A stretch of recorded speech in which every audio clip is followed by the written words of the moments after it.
क्या आपको पता है ये LIC $440 बिलियन लगभग 32 लाख करोड़ मैनेज करती है।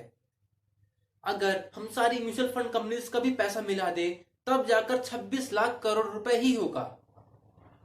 अगर ये हिंदुस्तान का एक राज्य बन जाए तो GDP वाइज ये सबसे अमीर राज्य होगा।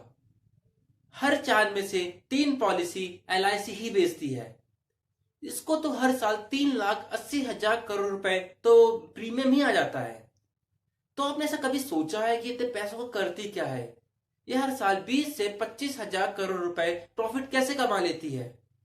हेलो दोस्तों, मैं हूं आदर्श। चलिए LIC के बारे में थोड़ी चर्चा करते हैं। इस LIC को हम थोड़ा शुरुआत समझते हैं। ये 1956 से बनी। लगभग 44 ईयर्स तक इसके पास कोई कंपटीशन नहीं था। जब 1992 में हमारे हिंदुस्तान की मार्केट खुली, देश विदेश से कंपनी आने लगी, तो कंपटीशन के कारण हमारी सारी PSUs लॉस में जाने लगी।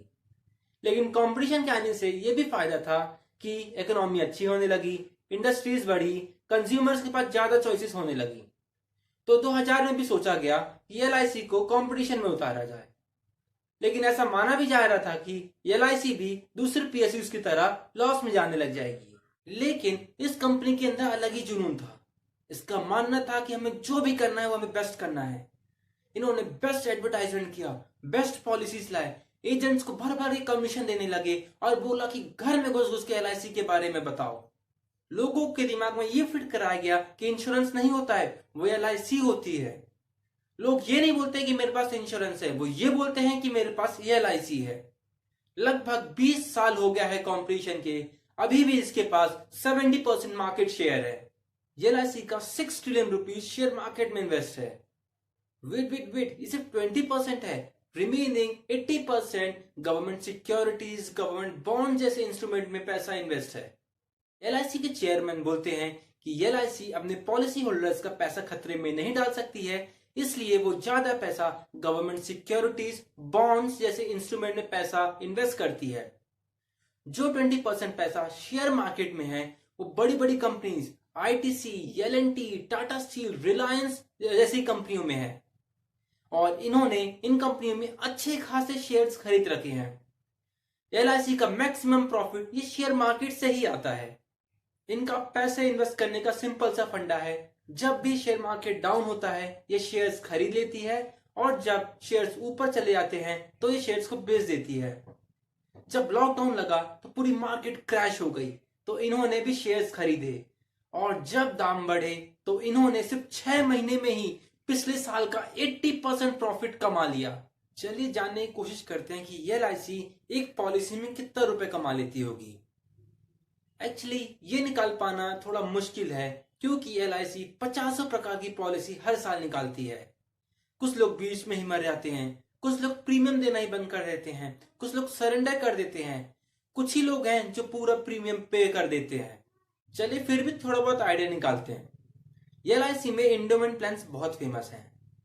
इसमें आपको कुछ फिक्स पीरियड तक, मानो कि 20 साल तक आप कुछ प्रीमियम पे करना पड़ेगा, उसके बाद आपको इंटरेस्ट के साथ पैसे मिल जाएंगे।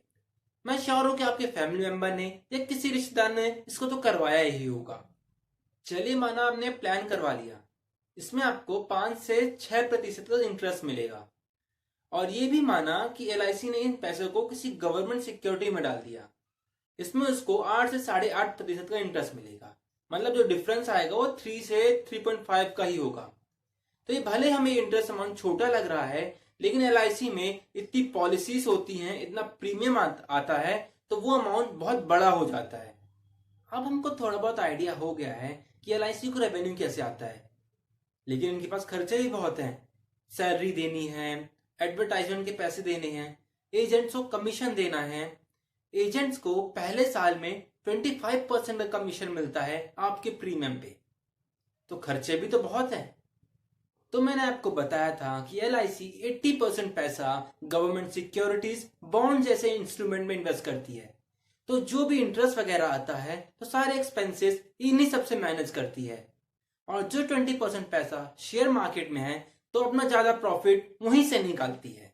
तो जो भी LIC को प्रॉफिट होता है वो 5% प्रॉफिट गवर्नमेंट को दे देती है, बाकी 95% अपने पॉलिसी होल्डर्स को बोनस के रूप में दे देती है।